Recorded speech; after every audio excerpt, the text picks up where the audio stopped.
আসসালামু আলাইকুম।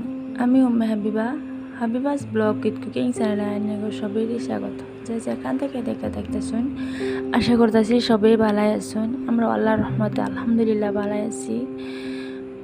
Video on করে দেখতেছেন আমি রান্নার প্রস্তুতি নিতেছি। লইছি পেঁয়াজ কুচি, পেঁয়াজটা এমন করে ক্যাপসিকাম কুচি, টমেটো কুচি আর রসুন বাটা, আদা বাটা, তেজপাতা, লং, এলাইচি, দারচিনি, তারপরে কাঁচামরিচ, তারপরে মশলাগুলো লইছি হলদি গুঁড়া, জিরার গুঁড়া, নিমক, কাশ্মীরি মরিচ, মরিচের গুঁড়া, তারপরে আছে মাংস, তারপরে পেঁয়াজ কুচি, আদা কুচি, পেঁয়াজ কুচি, টমেটো কুচি আর ক্যাপসিকাম দিয়ে আমি বাজিয়ে লইতেছি। একটু সফট পর্যন্ত বাজতেছি।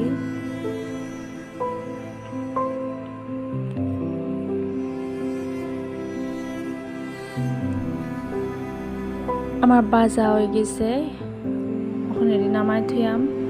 তারপরে লড়ার মাঝে দিয়ে দিছি তেল দিয়ে তেজপাতা দিছি, লং, এলাচি, দারচিনি সব দিয়ে দিছি, দিয়ে একটু লাড়াচাড়া কইরা পেঁয়াজ কুচি দিয়ে দিতেছি। সবগুলো পেঁয়াজ কুচি দিয়ে হেরা একটু লাড়াচাড়া করে সফট করাম।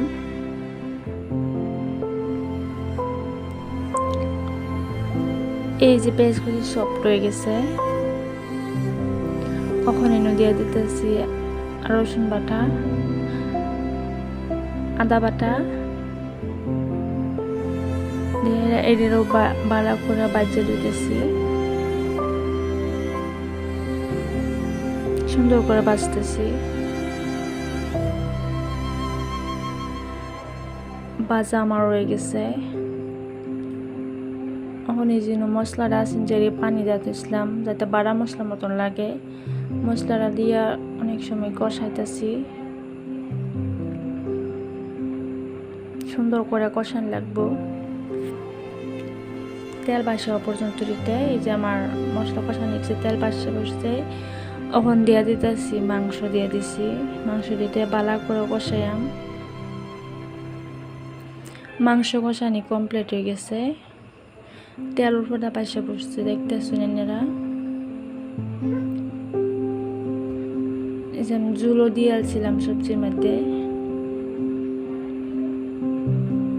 জুল দিয়ে বাজা কুচি দিয়ে দিছিলাম। এখন চিকেন মশলা দিতেছি, কারণ আবার একটু আগে এই পর্যন্ত যদি আমার ভিডিও ভালো লাগে তাহলে একটু লাইক শেয়ার করে দিবেন। আর যদি দেখা থাকুন তাহলে অসংখ্য ধন্যবাদ।